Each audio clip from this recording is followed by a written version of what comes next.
Ça fait environ 20 ans que j'ai travaillé ces questions. Les origines de l'islam, les origines du bouddhisme et le problème des manuscrits de la mer Morte que je vous avais traité il y a quelque temps. Rappelez-vous-en bien, je dis que là, il y a 3 impostures, j'appelle ça les mots clairs, des impostures, qui ont été fabriquées par les savants pour vous fausser l'intelligence. Sur ces 3 problèmes-là. J'ai dénoncé dans l'imposture des manuscrits de la mer Morte M. Dupont-Sommer. Et je dis, M. Dupont-Sommer est un menteur. Il a falsifié les textes, il a falsifié les traductions. Je vous en avais donné des exemples. Oui, un érudit, un savant, qui sait qu'il est seul en cause, qu'il n'y a que lui qui a l'accès au texte, donc il peut dire tout ce qu'il voudra, avec toute l'autorité et le poids de sa science, n'est-ce pas? Et il va vous emmener dans des directions fausses, erronées, extravagantes, de manière à fausser votre intelligence. Voyez. Et c'est bien qu'il n'y aura pas de contradiction en face de lui, puisque n'importe comment, les autres ne connaissent pas le problème. Voyez. Alors quand on se penche sur le problème en détail, quand on regarde de près, on s'aperçoit que monsieur a menti plusieurs fois. C'est ce que je veux dire pour le bouddhisme. Vous voyez, les spécialistes, ils ont menti. Ils savaient très bien que ce n'était pas vrai et ils ont menti. J'avais pris l'exemple dans ma conférence sur les manuscrits de la Morte, dire que Pline l'Ancien déclare que les Esséniens se trouvent au-dessus d'Engaddi et traduire par au nord d'Engaddi, de manière à faire coïncider les Esséniens avec le monastère de Qumran. Ça, c'est une trahison de texte, simplement. Au-dessus d'Engaddi, c'est pas au nord d'Engaddi. Au-dessus d'Engaddi, ce sont les monts de Juda. Mais c'est pas Qumran. J'avais expliqué à ce moment-là. Vous voyez. Bon, on fait des espèces de falsifications de traduction, puis au bout d'un moment, on fait dire au texte ce qu'ils ne disent pas. Alors, ce que je vais vous dire maintenant, je ne l'aurais pas écrit, je ne l'aurais pas dit il y a 10 ans. Tout en étant convaincu que ce que je vais dire est vrai. C'est pas parce qu'il y avait encore, il y a 10 ans, un certain nombre de textes, un certain nombre d'écrits qui mettaient en cause l'essentiel de ce que je vais vous dire. Et moi-même, j'étais gêné, même par tous ces textes-là. On affirme des choses, on traduit des textes, on fait dire à des mots ce qu'ils ne disent pas. Alors soi-même, on dit, je ne comprends pas, ça ne correspond pas avec le reste. Jusqu'au jour où, au bas d'une page, d'une note d'un article de revue, brusquement, il y a un nouvel érudit qui dit, mais c'était pas vrai. Il a dit ça, mais c'est pas vrai. Il a attribué à telle pièce de monnaie, ou tel texte à un tel, mais ça appartient pas à lui, mais à un autre, vous voyez. Et puis on a fait des erreurs encore, des erreurs calculées ou voulues, sur un certain nombre de chronologies. Vous voyez. Et alors avec ça, eh bien, on est très gêné. Donc, ce travail était en place depuis très longtemps. J'ai hésité à le mettre à l'écrire. Cette fois-ci, je l'ai bien écrit. Hein. Et je pense que maintenant, d'ailleurs, je n'aurai pas plus de contradictions que je n'en ai eu pour mon travail sur les manuscrits de la Morte. Il restera un 3e travail à faire, c'est les origines de l'islam. Voyez. Et dans les origines de l'islam, il faudra dire Mahomet n'a pas existé. C'est un mensonge. C'est une invention qui remonte à plusieurs siècles après le début de l'islam. Voyez. Une invention qu'il faudra dénoncer. Et heureusement, il y a au moins 2 érudits qui la dénoncent maintenant. Ils disent Mahomet n'a pas existé. Le Ahmed dont il s'agit n'a rien à voir avec Mahomet. Mahomet, d'ailleurs, n'a pas existé du tout. Alors, quand Mahomet n'a pas existé, on peut après étudier les origines de l'islam, puisque ce n'est pas Mahomet. Mais si on vous fourre un bonhomme là en place, à l'origine de l'islam, une fois qu'on a mis cet homme en place, on ne cherche plus les origines après. Puisqu'on a fabriqué une fausse origine. Et on l'a imposée, avec le nom d'autorité de tous les grands islamologues, depuis un certain temps. Et heureusement, il y a au moins deux prêtres, 2 religieux, qui ont mis en garde la compte. D'abord, l'abbé Bertuel, qui a dit Mahomet n'a pas existé, et actuellement, le frère Bruno Bonnet-Aymar, qui refait la traduction du Coran, en montrant très bien que Mahomet n'a rien à voir avec le Coran. Alors, à partir de ce moment-là, on peut chercher d'où vient le Coran. Oui. Et ça, c'est notre problème, ce n'est pas mon problème d'aujourd'hui. Le problème d'aujourd'hui, c'est les origines du bouddhisme. Alors, en plusieurs parties, d'abord, aux sources du bouddhisme. Disons, nous allons décanter les choses en éliminant les mensonges, ce que j'appelle l'imposture. Et lorsqu'on l'aura éliminé, on verra apparaître la véritable origine du bouddhisme. Et là, tout deviendra clair. L'histoire religieuse de l'Asie centrale et de l'Inde se présente à nos regards occidentaux comme doublement handicapée. En effet, les populations de ces pays sont sans histoire, sans chronologie, sans annales. Sinon, quelques chroniques de familles princières aux Indes, plus ou moins légendaires et relativement récentes, qui remontent d'ailleurs à l'époque de l'islam. Les peuples de l'Inde ont vécu en marge de notre civilisation occidentale. Il est donc bien difficile de situer par rapport à nous leurs monuments, leurs écrits, leurs légendes. La tentation bien naturelle des archéologues et des historiens fut de créer, je dis bien de créer de toutes pièces, une chronologie et des cadres historiques pour y insérer leurs découvertes et essayer de les confronter avec l'histoire de notre Occident. Ce faisant, ils furent souvent amenés à modifier leurs jugements et leurs observations sur les trouvailles qu'ils avaient pu rassembler pour les faire cadrer avec leur chronologie, et lorsque la chose apparaissait difficilement réalisable, ils eurent beaucoup de mal à revoir leur cadre chronologique. Or, les découvertes archéologiques et paléographiques plus récentes, celles du début de notre siècle en particulier, auraient dû provoquer une remise en cause de ces constructions en partie arbitraires, mais les historiens continuèrent à faire référence à leurs prédécesseurs, quitte parfois à marquer des doutes et des points d'interrogation ici ou là. Dans les pages qui vont suivre, nous ne prétendons pas révéler des documents nouveaux, ni des faits incertains ou discutables. Nous nous contenterons de rassembler, dans un ordre nouveau, une grande quantité de découvertes récentes, déjà bien connues, au moins pour les spécialistes de l'Asie, et que vous ne connaissez pas. Nous nous efforcerons de rejeter les chronologies reçues dans les manuels classiques, pour faire apparaître des aspects nouveaux et inattendus auxquels les regards n'étaient pas habitués. Alors nous verrons se dessiner sous nos yeux un tableau inédit des origines du bouddhisme. Et donc vous ne connaissez pas. Je dis bien encore par ce marché que ces impostures de fabrication de chronologie qui ont été faites par l'historien Hussein Gagné ont passé dans les dictionnaires, dans les encyclopédies de l'Ouest. Et puis c'est resté marqué, inscrit. Et alors après, les érudits modernes, quand ils sont en face de ça, n'osent pas rejeter tout ça. Et alors ils essaient de faire combiner comme ils peuvent leurs nouvelles découvertes avec des chronologies qui n'y cadrent pas du tout. Une deuxième difficulté devra être levée. Parce que l'Asie centrale nous paraît mystérieuse, lointaine et inconnue, certains indianisants ont voulu en faire le berceau de toutes les civilisations, le point de départ de toutes les religions, le séjour de la divinité primitive, celle qui a initié nos premiers parents à une révélation mystérieuse, d'où sont issues toutes les formes religieuses répandues à travers le monde. C'est bien le sens et le contenu de toute une littérature indianisante qui encombre actuellement les rayons des librairies. Vous voyez, c'est l'Inde qui est la source de tout. Toutes les religions ne sont que des déformations des religions de l'Inde ou du bouddhisme. Le christianisme étant un bouddhisme, etc. Or, l'examen des faits montre à l'évidence qu'il n'en est rien. L'Asie centrale et l'Inde ont été civilisées par l'Occident. Ce mouvement colonisateur est parti de l'Ouest et s'est répandu au cours des siècles sur l'Asie, et pas le mouvement contraire. Nous ne devons rien à l'Asie, ni à l'Inde, c'est l'Asie et l'Inde qui doivent tout à l'Occident. Voilà ce que je vais démontrer. Avant les expéditions d'Alexandre, les Perses de Darius avaient envahi et colonisé la vallée du Sindh, où ils avaient établi une satrapie du grand roi, le Bacillus, n'est-ce pas, de Perse. Les monuments de l'Inde rappellent ceux de la Babylonie et de la Perse. À la suite des Perses, les Grecs d'Alexandre établirent dans le Pendjab. Le Pendjab, j'ai oublié une règle. Dans le Pendjab, vous voyez, dans l'Inde d'autrefois, c'est cette région-là, uniquement l'Indus. Le plateau du Liban est inconnu pour eux. Les anciens ne connaissent que cette région-là. Vous avez le Pendjab qui est le haut Indus, et les vallées qui mènent dans l'Himalaya. Vous avez la trace de Caïd à côté. Vous avez ici les royaumes dont je vais parler, entre l'Amoudaria, l'Hindoufou, l'Afghanistan et le Pendjab. C'est ce qu'on appelle l'Inde. Le reste inconnu. Et donc, non seulement je vous montrerai le reste après. Vous voyez,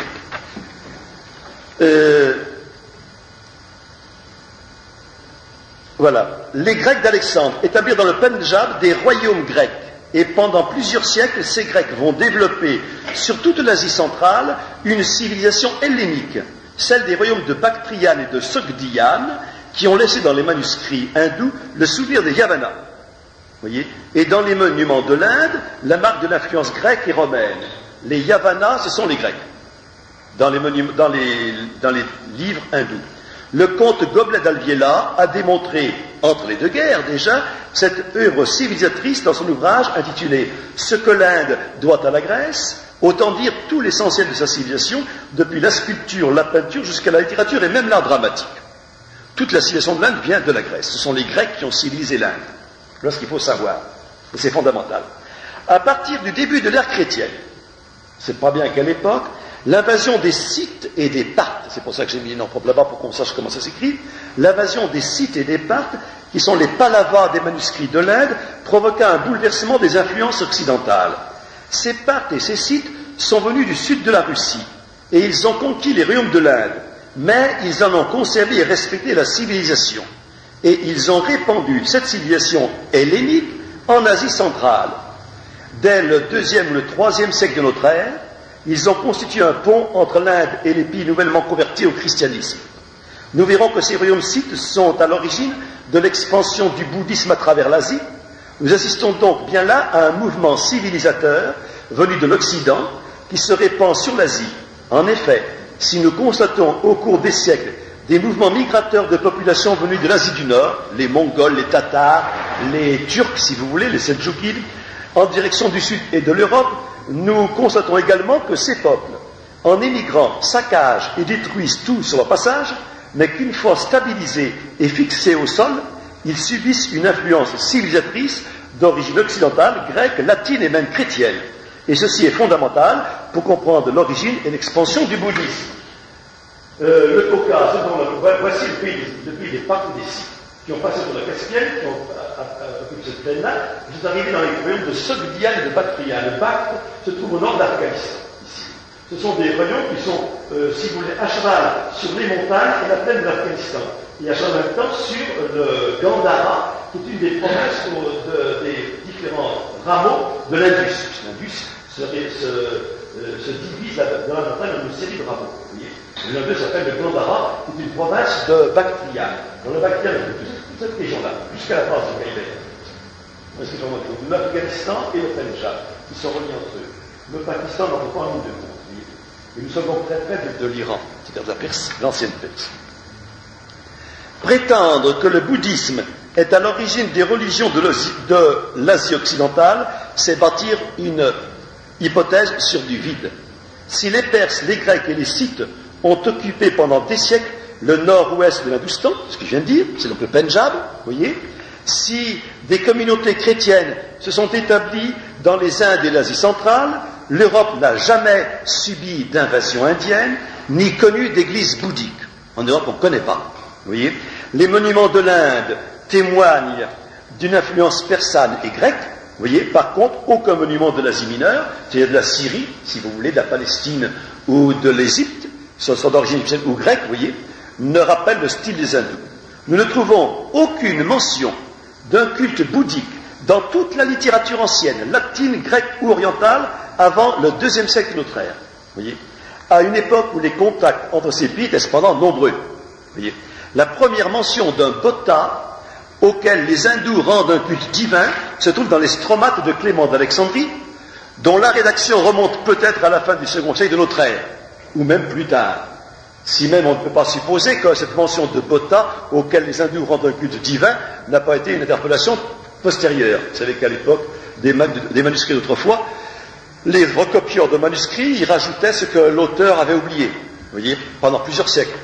Ce qui fait qu'on ne peut jamais savoir à quelle époque le texte remonte. Vous voyez, sinon, en comparant des manuscrits de plus en plus anciens. Affirmer l'existence d'un Bouddha qui aurait vécu au 5e ou au 6e siècle avant Jésus-Christ, c'est construire sur du vide.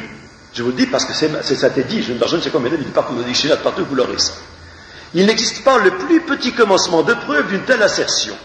Max Muller, encore un drôle d'érudit celui-là, dans son livre sur l'Inde, écrit cependant: toute ma vie, j'ai cherché par quels moyens le bouddhisme aurait agi sur le christianisme.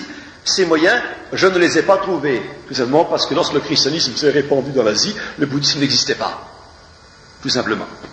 Le culte de Bouddha apparaît pour la première fois dans le royaume sikh de Bactriane, dans la province du Gandhara, située dans la vallée de Peshawar, qui est une des hautes vallées donc du Pendjab, vous voyez, région qui fait actuellement partie du Pakistan.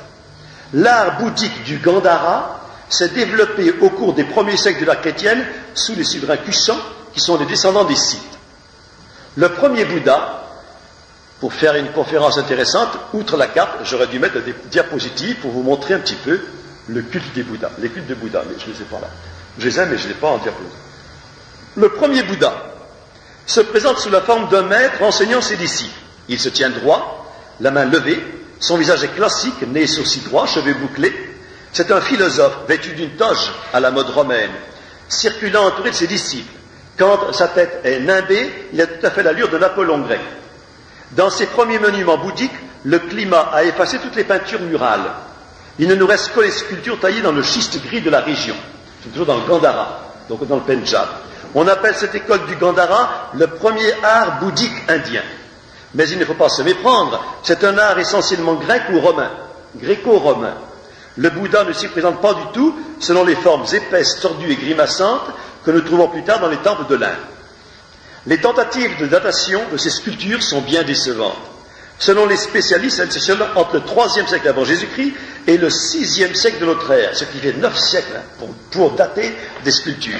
9 siècles, vous voyez. Essayons de resserrer l'éventail.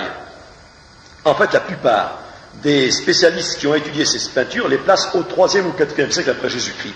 Il y a quelques fantaisistes qui les placent un peu avant Jésus-Christ, d'autres qui les placent encore plus tard, vers le 6e siècle. Mais c'est au 3e ou au 4e siècle que la plupart des érudits qui sont penchés sur ces peintures les placent. En chronologie, ils les mettent au 3e ou 4e siècle après Jésus-Christ. Essayons de resserrer l'éventail. Émile Malle, célèbre historien de l'art religieux d'Occident, a montré que les plus, vous voyez, je vais loin, hein, que les plus anciennes basiliques chrétiennes des Gaules, je parle de la Gaule maintenant, avaient été conçues par des artistes chrétiens en Gaule, eux-mêmes inspirés par les monuments chrétiens de Syrie, tant en ce qui concerne l'architecture que la sculpture et les motifs décoratifs.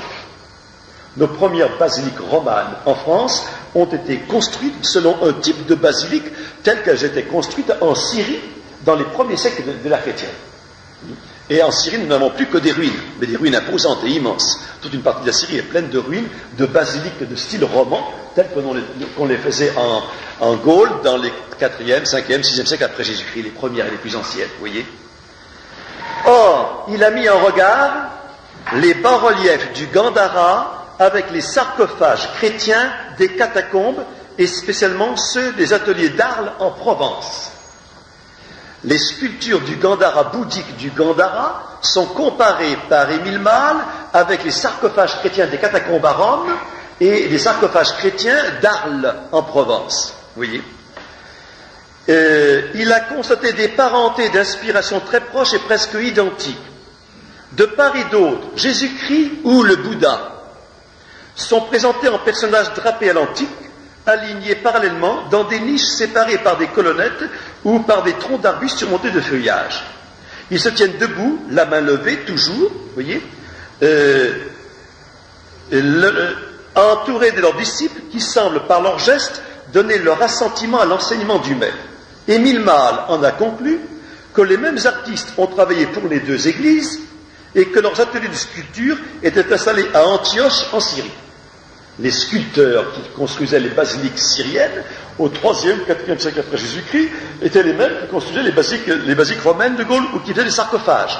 Émile Malle continue par ses marchés, je ne dis pas tout ce qu'il y a dans le livre d'Émile Malle, il montre que les décorations, les fleurs, les motifs décoratifs des sarcophages des catacombes chrétiennes à Rome sont les mêmes que les motifs décoratifs qu'on trouve sur les bas-reliefs bouddhiques du Gandhara.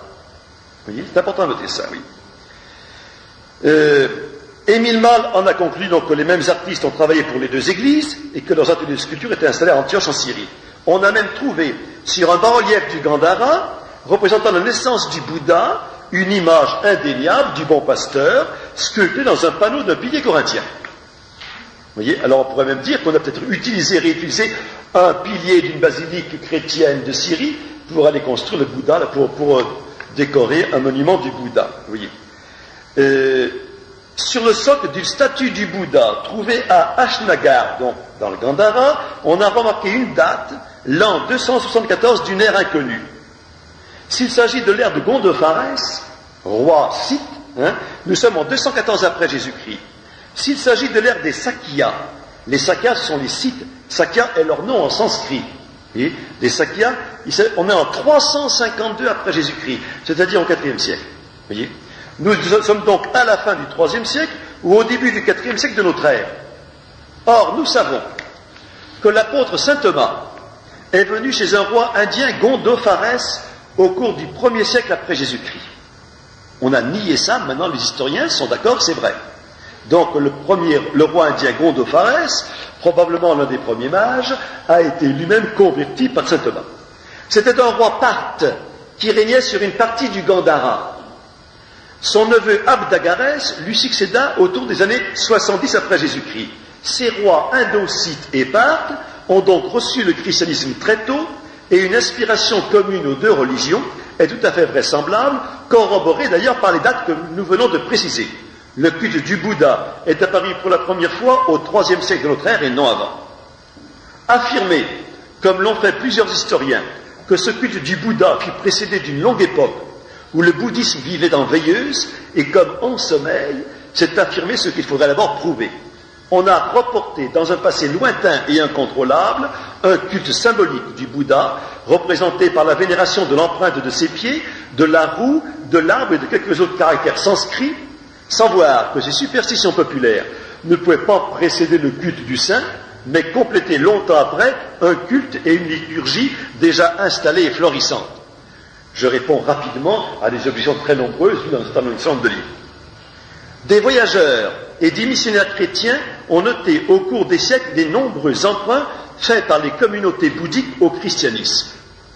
Ils ont donné des explications qui paraissent plausibles et sont probablement vraies, au moins en partie.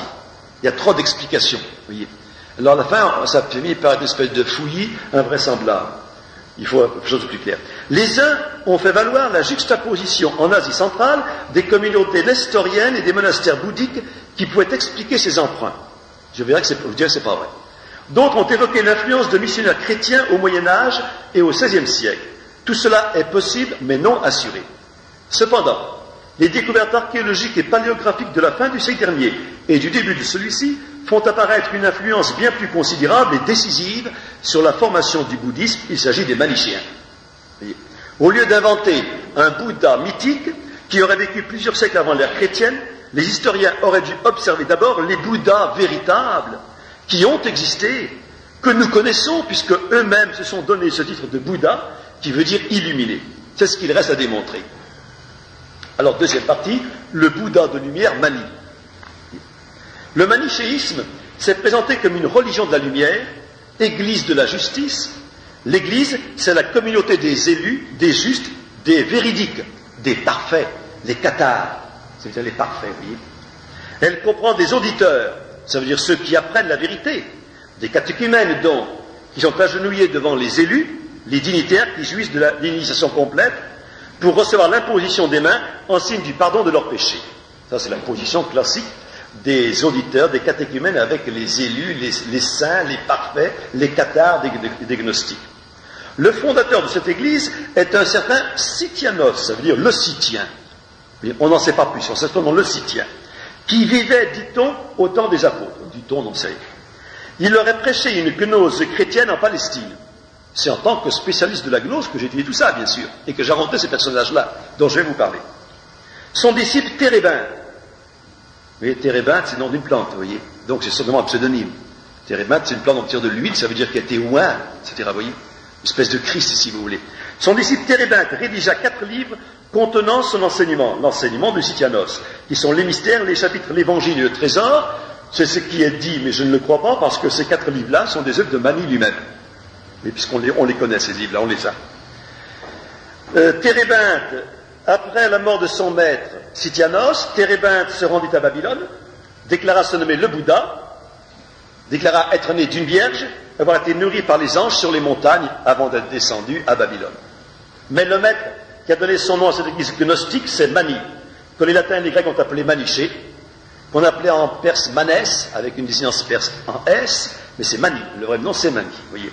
Plutôt qu'un penseur et un fondateur de religion, il fut un remarquable organisateur et constructeur d'églises et de communautés qui se répandirent dans tout l'Orient et jusqu'en Asie centrale.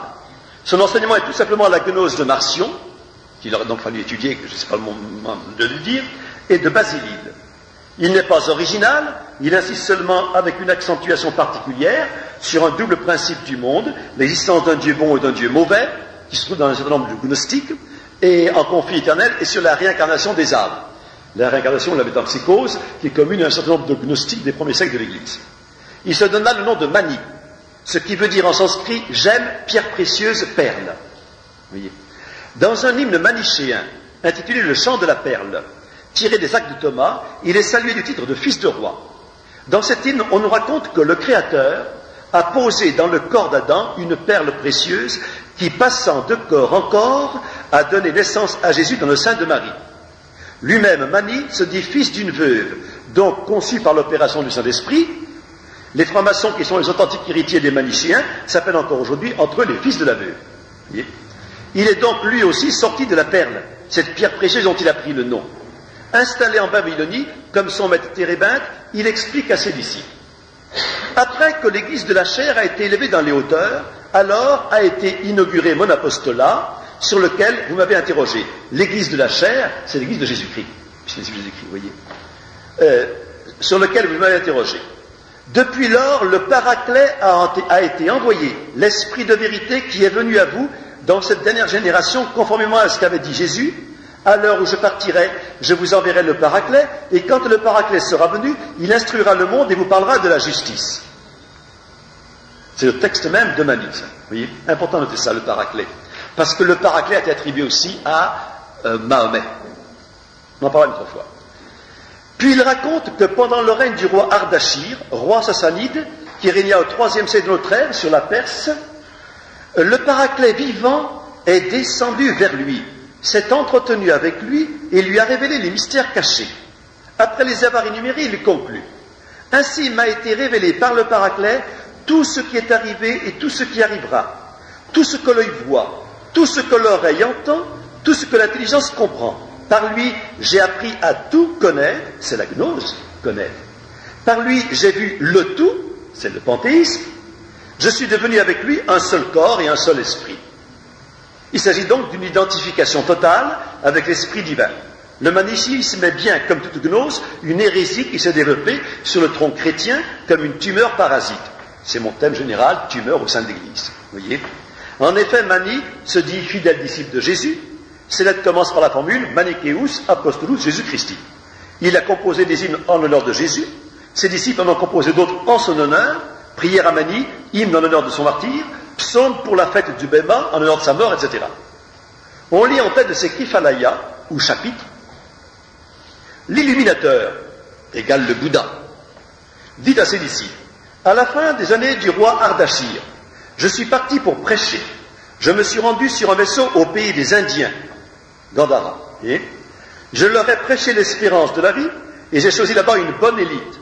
L'année où le roi Ardashir mourut et où son fils Shapur devint roi, il me fit venir et je me suis rendu sur un vaisseau du pays des Indiens dans le pays des Perses et du pays des Perses, je viens dans le pays de Babylone.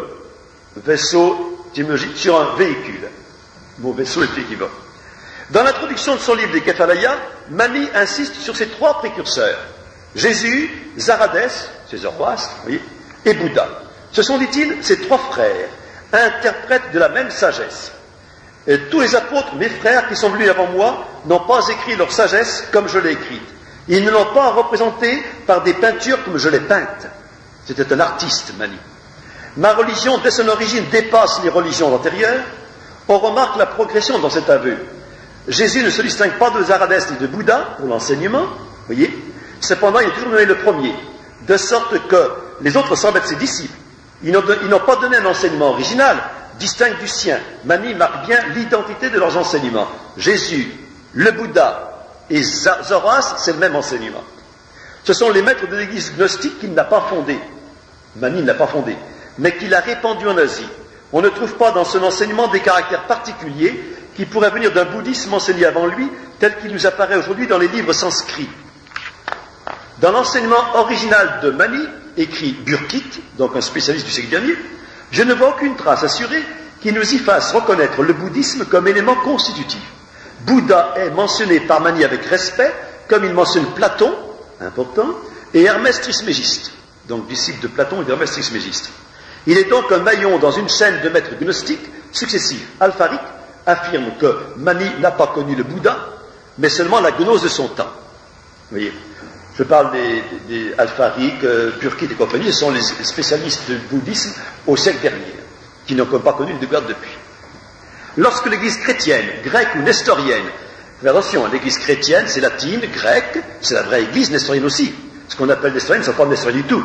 Ils ne sont pas hérétiques du tout, c'est l'église chrétienne d'Asie, nestorienne. Acceptait le retour de manichéens convertis, elle leur imposait une formule d'abjuration par laquelle ils rejetaient l'enseignement de Sityanos, de Zaradès, de Bouddha et de Mani. Voyez ?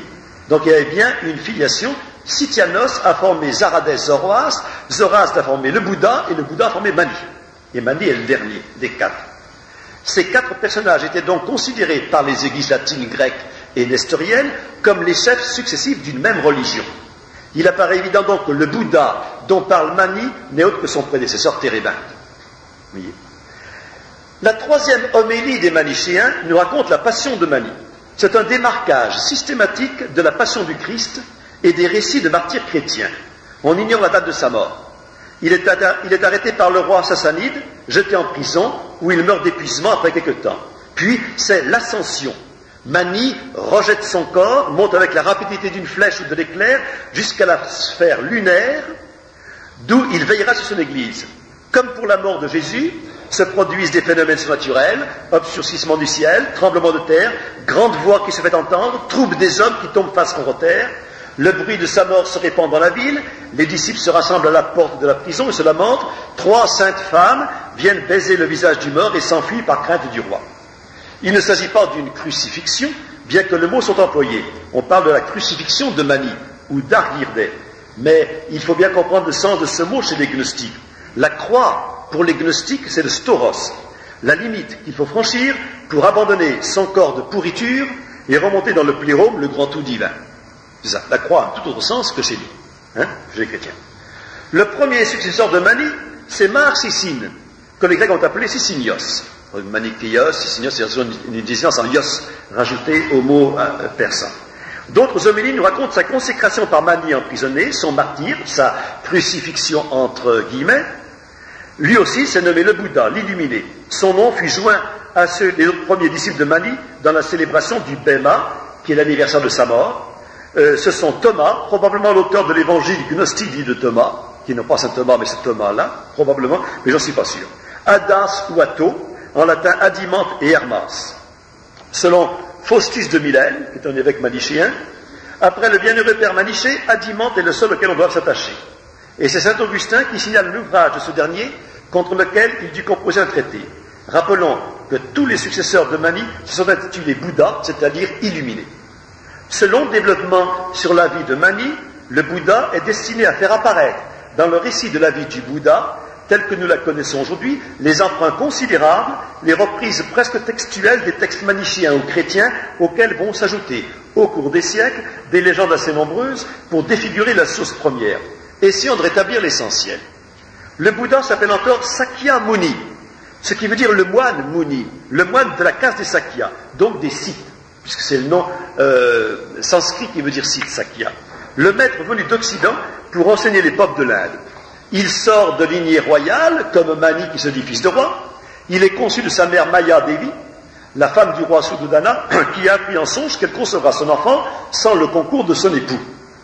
Il est donc fils d'une vierge, oui, puisqu'il n'y a pas le concours de son époux. La même chose, c'est toujours la perle précieuse qui passe de corps en corps, et il ne faut pas qu'il y ait de père, puisque le père, c'est Dieu lui-même. Vous voyez ? Sa mère accouche appuyée sur un acacia dont les branches s'abaissent pour la recouvrir, épisode que l'on retrouve dans les évangiles apocryphes. Vous voyez ? Il sort de la hanche droite de sa mère, beau, brillant, pur autant qu'une gemme, donc une manie, parce que gemme ça veut dire manie, vous voyez, posée sur une fine moussine de Bénarès, ça c'est des formules de l'Afrique. À sa naissance, une étoile se lève à l'ouest, vous voyez. Tous ces faits sont empruntés à l'évangile de l'enfance et à l'évangile de Jacques, qui sont d'origine gnostique. Les évangiles donc apocryphes, et pas les vrais évangiles. Notons que le titre de Mani est appliqué plusieurs fois dans les invocations qui lui sont adressées par les moines bouddhistes aujourd'hui. On continue toujours à l'appeler Mani, le Bouddha. Voyez. Un vieillard, renommé pour sa sagesse, le riche Asita, vient comme Siméon saluer l'enfant et prédire sa haute destinée, en versant des larmes parce qu'il ne vivra pas assez longtemps pour en être témoin. Bouddha reçoit la révélation de sa mission sous le fameux ficus religiosa, le figuier qui joue un rôle si important dans les évangiles. Puis Bouddha jeûne pendant 49 jours, et non pas 40, mais qu'il y a une erreur sur le 0 et le 9 qui se ressemblent en arabe. Il subit la tentation de Mara, le malin, qui lui propose un empire du monde, puis l'engage à entrer dans le nirvana. Le Bouddha résiste et met en fuite des légions du prince des ténèbres. Il subit une transfiguration où son corps resplendit de lumière. Plusieurs de ces récits sont incontestablement empruntés aux évangiles, par exemple le fils prodigue, l'aveugle né, la femme de caste inférieure rencontrée à la fontaine. Puis il fait une entrée solennelle dans sa ville natale, Kapilavastu, voyez, dimanche des Rameaux, voyez, dont il prédit la destruction prochaine. Ses disciples se groupent autour de lui, un traître Devadatta se vise dans leur rang. Au moment de sa mort, le soleil s'obscurcit, un météore tombe, l'orage éclate, le sol tremble et un vent de terreur passe sur la terre. Voilà un récit qui pose problème, comme on dit aujourd'hui. Voyez, comment attribuer les scènes les plus importantes de la vie du Bouddha à un personnage qui aurait vécu plusieurs siècles avant l'ère chrétienne? La chose est tellement invraisemblable qu'elle en paraît proprement impossible. Rappelons encore que cette hypothèse est construite sur le vide et ne repose sur aucune preuve. Mais, c'est pas fini, un examen plus attentif des ruines ensablées de l'Asie centrale va nous faire assister à la lente transformation, je dis lente, j'aurais pu dire rapide aussi bien, des communautés manichéennes en monastères bouddhistes. Sur la route de la soie. Le bouddhisme est né au IIIe siècle de notre ère dans le royaume gréco-scythe et part de la Bactriane au nord-ouest de l'Inde. Je vous ai montré la Bactriane, Punjab, Afghanistan et au-dessus des monts Hindous. Saint Thomas avait évangélisé cette région.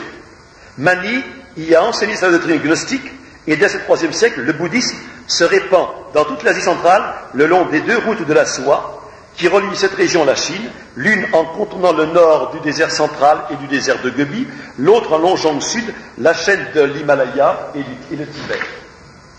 Le Xinjiang, vous voyez, est le désert central, le Xinjiang. Vous avez après ça la dépression du nord, voyez, et le désert de Gobi, dans le nord-champ du désert de Gobi. Il y a deux routes, une qui tourne autour de ce désert par le nord, celle qui va passer à Tourfan, particulièrement la région de Tourfan, et l'autre qui longe le Kuen au sud, qui ira jusqu'à Tuen Wang, que j'ai marqué là-bas, c'est presque la deux grandes routes. C'est là, sur ces deux routes, que le manichéisme va se répandre avec le bouddhisme au cours du 4e et 5e siècle après Jésus-Christ. C'est ce que je vais vous expliquer maintenant. Ce qu'il faut remarquer d'abord, c'est que les villes-étapes qui jalonnent ces deux routes contiennent des monastères construits dès cette époque, 3e, 4e siècle après Jésus-Christ. Le style, les ornements, les bas-reliefs, les peintures de ces bâtiments ont été retrouvés au 19e siècle parmi les ruines. On y remarque l'empreinte d'un art iranien, originaire d'Iran, qui a subi l'influence grecque et romaine. Les artistes sont venus de Syrie. Le Bouddha y conserve les caractères de l'art du Gandhara. À Miran, au sud du lobe nord, vous avez vu le lobe nord, c'est marqué lobe nord. Miran, au sud du lobe nord, donc sur la route au sud de la soie, un ancien sanctuaire bouddhique nous a livré des fresques dignes de Pompéi. Nous avons la surprise d'y découvrir un Bouddha accompagné de ses moines, de personnages imberbes coiffés du bonnet phrygien, voyez, et donc pas hindou ni chinois, de génies ailés de quadriges. Le nom du peintre est Tita. Le style est romain et syriaque. Faut-il en conclure, dit Victor Golubov, que le peintre est un artiste formé dans quelque atelier d'Antioche ou de Bactriane. En fait, ça vient d'Antioche. Les apôtres du bouddhisme qui pénétrèrent en Chine sont des Parthes ou encore des Indocites de culture iranienne ou grecque et non pas du tout des hindous. Les hindous n'ont rien à voir avec les questions. Venus de l'Afghanistan, la première communauté bouddhique installée à Luoyang, au Nanfu, la capitale de l'Empire chinois, a été fondée par un Parthe. Des découvertes plus sensationnelles encore vont nous montrer dans un grand nombre de monastères bouddhiques de l'Asie centrale les preuves de leur origine manichéenne. Monsieur von Lecoq, un Allemand, vers les années 1900, a parcouru la route de la soie au nord du désert, dans la région de Tourfan. Ce pays était occupé au 7e et au 8e siècle par un peuple mêlé d'éléments scythes, iraniens et turcs, les Ouïghours. Leur capitale, Chotcho, appelée aujourd'hui Kaohsiung ou Karakoya, fut visitée par M. von Lecoq, qui allait de surprise en surprise. Il y trouva une haute pyramide à 3 étages, comprenant 6 niches qui abritaient jadis des bouddhas peints et dorés. L'un d'eux gisait plus loin, privé de sa tête. Donc il y avait un ouragan qui a passé et des hommes qui ont détruit tout cela. Von Lecoq y remarqua les mêmes caractères que nous avons trouvés sur les monuments du Gandhara. Plus loin, vers le centre de la ville, une immense bâtisse composée de 3 salles rectangulaires, entourée d'une série de pièces plus petites et voûtées. Sur le mur de la pièce septentrionale, celle du nord, après avoir abattu un mur plus récent, apparut une fresque majestueuse. Un grand prêtre debout, revêtit les ornements sacerdotaux, à la mode chrétienne, vous voyez, entouré de son clergé tout habillé de blanc, Chaque personnage porte son nom sur sa poitrine, en caractère ouïghour, mais les noms sont iraniens. Le plus grand, c'est Mani. Son nom est marqué dessus, c'est Mani, le prophète suprême. Dans l'édifice à coupole de la partie sud, nous fîmes une horrible découverte, écrit von Lecoq. Les mêmes personnages, dans leurs vêtements blancs, au naturel, non plus debout en bel ordre de procession, mais couchés, entassés, dans un effroyable désordre, un amoncellement d'une centaine de cadavres momifiés. Toute la communauté des moines bouddhistes surprit là par une mort violente, un massacre généralisé qui s'abattit sur eux. M. von Lecoq attribue ce massacre aux persécutions religieuses provoquées par les autorités chinoises. Savoir qu'au cours des siècles, 7e, 8e siècle, vous voyez, il y a eu des empereurs chinois qui sont devenus manichéens et bouddhistes, et d'autres qui les ont persécutés. Il y a eu des revirements de fortune, et en général, quand les empereurs chinois persécutaient les bouddhistes, ils persécutaient les bouddhistes, les manichéens et les chrétiens. Pour eux, c'était la même chose. Vous voyez. Enfin, plus loin, hors des remparts de la ville, une petite église nestorienne, contenant des vestiges de peinture murale byzantine, figurant un prêtre et d'autres personnages portant des rameaux. Vous voyez donc, dans une grande ville d'Ouïghours, donc une ville manichéenne bouddhiste, on avait un petit édifice pour les chrétiens. Les nestoriens, c'était les chrétiens de seconde zone qu'on mettait en dehors des remparts, avec une petite église. Et la grande église, c'était l'église manichéenne bouddhiste, si vous voulez. Mais le Bouddha, c'était Mani. Le Bouddha, c'était Mani.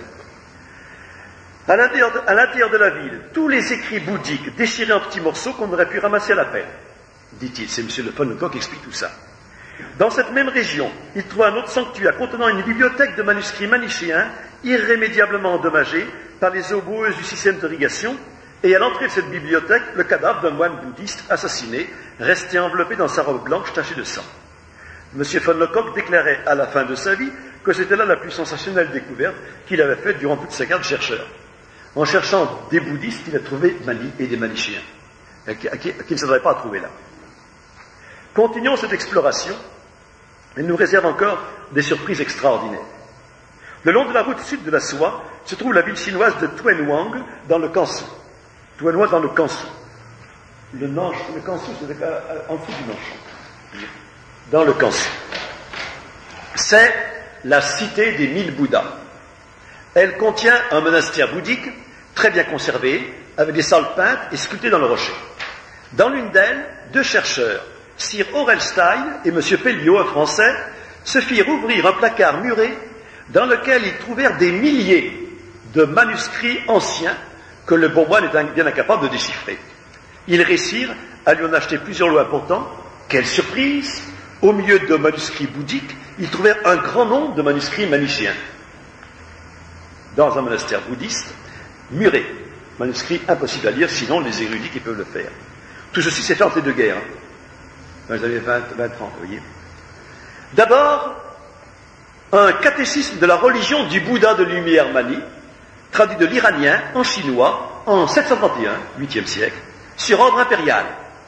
Les moines bouddhistes, ils savaient très bien que le Bouddha c'était Mani, et ils l'écrivaient en 731, sur ordre de l'empereur de Chine, qui était favorable au bouddhisme. On y apprend que le Bouddha de lumière est né au 8e jour d'une 2e lune dans le royaume de Sunlin, qui désigne chez les Chinois l'Asie occidentale, donc la Syrie ou la Babylonie, sur la traduction de M. Pelliot. C'est le 8e jour d'une 2e lune, c'est la date habituelle de la naissance du Bouddha. Or, ici, elle est bien Mani. Un autre fragment de ce même catéchisme, appelé fragment Stein, est reproduit dans des compilations chinoises du XVIIIe siècle, où le Bouddha est encore appelé Mani. On sait que le Bouddha, c'est Mani au XVIIIe siècle en Chine. Au XIXe, on ne sait plus en Europe. Vous voyez ? Puis, ils déchiffrèrent des manuscrits en pelvi, en sogdien, en vieux turc, en ouïghour, en chinois, où l'on prêchait la religion de la lumière, des deux principes, vous savez, bon et mauvais, et des trois mouvements, passé, présent, avenir. Vous voyez ? Un recueil d'hymnes et de prières avec leur notation musicale. Ce qui nous rappelle que les manichéens, au dire de Saint Augustin, aimaient beaucoup la musique. Un formulaire de confession reconstitué fragment par fragment grâce aux découvertes de M. Radloff, identique à celui qui est pratiqué par les bouddhistes. Une règle de la communauté qui nous apprend quelles conditions doit remplir celui qui veut rentrer dans les ordres, un autre fragment de la vie du Bouddha, un fragment d'évangile apocryphe, là-bas, dans les monastères bouddhistes, ils connaissaient l'évangile, ils l'avaient, vous voyez, et ils l'ont recopié même. De l'évangile apocryphe, c'est les évangiles gnostiques, bien sûr, un autre fragment de la vie du Bouddha, un livre saint incomplet d'une religion de la Perse, publié à Pékin, trouvé aussi à Tuanhuang. C'est un traité manichéen datant de 900 environ, au Xe siècle encore, il savait que le Bouddha c'était Mani. Recueil de morceaux choisis, empruntés aux divers ouvrages de Mani lui-même, Xe siècle encore, assis au milieu de ses fidèles, est censé répondre aux questions que lui pose son disciple préféré, Atto ou Hadas. En présence d'une si prodigieuse découverte de manuscrits manichéens en grand nombre, des milliers de manuscrits manichéens, dans un monastère bouddhiste. En grand nombre dans plusieurs monastères bouddhistes de l'Asie centrale, les historiens actuels n'ont pas compris que l'enseignement de ce manuscrit était identique à celui des bouddhistes, que le Bouddha dont ils suivaient les leçons, c'était Mani lui-même. Parce qu'il faut bien comprendre que jamais les disciples du Bouddha, Mani, se sont appelés manichéens. Ils ne sont jamais appelés manichéens, c'est le terme qui leur fut appliqué par les historiens grecs et latins en Occident, mais pas en Orient. Ils étaient seulement les fils de la lumière, les disciples du Bouddha, le lumineux. Ces historiens, gênés par la certitude qu'ils avaient de l'existence d'un bouddhisme antérieur au christianisme, ont essayé de raccrocher ces documents manichéens à la religion du Bouddha par l'idée d'un emprunt. Les manichéens, disent-ils, ont pratiqué un syncrétisme systématique. D'autres disent que le bouddhisme semble avoir coexisté avec le manichéisme chez les Ouïghours. Charles-Henri Puech, dans son livre sur les manichéens, nous dit qu'ils exploitent le rapprochement afin d'appliquer à Mani les textes bouddhiques supposés antérieurs. Il précise que dans le catéchisme chinois, dit Fragmenstein, dont nous avons parlé, s'entremêlent taoïsme, bouddhisme et manichéisme. Le taoïsme, c'est la gnose des Chinois, c'est le même enseignement que Mani, bien sûr. En effet, ce catéchisme chinois donne comme précurseur à Mani Lao Tse et Bouddha, mais dans son même plan. Bouddha et Lao Tse sont les mêmes personnages. Dans le fragment de Tourfan, on a trouvé la succession des apôtres, des ancêtres de Mani et du Bouddha. Liste des prophètes de l'humanité. Il y a Sem, Enoch, Nicotée, Enoch, Jésus. Vous voyez? J'aurais des choses à dire, parce que Enoch, il y a un Enoch qui est le dieu qui est adoré par les Mandéens. Et les Mandéens, ce sont les gnostiques de Perse. Il en existe encore maintenant, qui adorent Enoch. Vous voyez? Donc vous avez ici une filiation gnostique très intéressante. L'apôtre de lumière, je cite le texte de ce catéchisme, l'apôtre de lumière qui vient chaque fois en son temps se revêt de l'église de chair de l'humanité et devient chef au sein de l'église de justice. Il est l'émanation du nous lumière, le nous ça veut dire l'esprit en grec, lumière, père de tous les apôtres, c'est déjà l'idée gnostique des grands initiés, qui apparaît dans ce catéchisme manichéen bouddhiste trouvé à Tournoi. Mélange, syncrétisme ou coexistence, encore faudra-t-il expliquer le pourquoi de cette rencontre entre ces deux systèmes religieux, le pourquoi de l'identité des personnages, moines bouddhistes ou manichéens, Bouddha ou Mani, qui a emprunté à l'autre. Quand nous lisons par exemple les emprunts faits au christianisme dans la biographie du Bouddha, nous sommes bien obligés de penser que l'un a précédé l'autre. Si nous voulions même examiner les choses de plus près, nous voyons que le bouddhisme a fait un tri dans ses emprunts, et nous apercevrions qu'il a rejeté du christianisme les mêmes éléments qui ont déjà été rejetés par les gnostiques manichéens. Le culte de la croix n'existe pas, la notion du sacrifice, pas de sacrifice, les sacrements, pas de sacrements, etc. Et que les emprunts qui lui sont parvenus ont été copiés dans des évangiles apocryphes et gnostiques. Évangile de Jacques, évangile de l'enfance, qui sont des évangiles de gnostiques et qu'on retrouve à Touenouang et à Tourfan, dans les monastères bouddhistes. En conclusion, il apparaît que le bouddhisme décentral n'est pas venu de l'Inde, mais de la Perse et des royaumes scythes, ce qui laisse penser que le bouddhisme a pénétré tardivement dans l'Inde et qui n'a pu s'y maintenir que très provisoirement, car il s'est heurté là à l'hostilité déclarée des brahmanes. Nous y reviendrons. De Mani au Bouddha. Mani avait des connaissances étendues en peinture et en sculpture, grâce auxquelles il avait acquis une grande célébrité en Asie. Il parcourut l'Hindustan et le Turkestan. Un jour, ayant découvert dans le désert une montagne qui communiquait par une vaste caverne à une plaine délicieuse et qui n'avait pas d'autre issue, il y déposa secrètement des vivres pour 1 an. C'est ce qu'on raconte dans la vie de Mani, je vous dis là. Il annonça alors à ses disciples qu'il allait monter au ciel, d'où il redescendrait après une année révolue pour leur apporter les ordres de Dieu, qu'il leur apparaîtrait alors près de la caverne dont il leur indiqua l'emplacement. Il s'y retira donc et y vécut seul pendant 1 an, occupé uniquement à peindre et à graver des figures extraordinaires sur une planche appelée Ertanki Mani.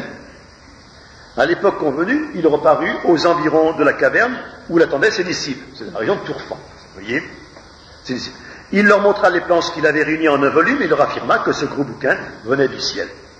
Tout le Turkestan embrassa sa religion de la lumière, Les communautés maniciennes se répandirent dans l'Europe de l'Asie centrale, sous la protection des rois parthécides.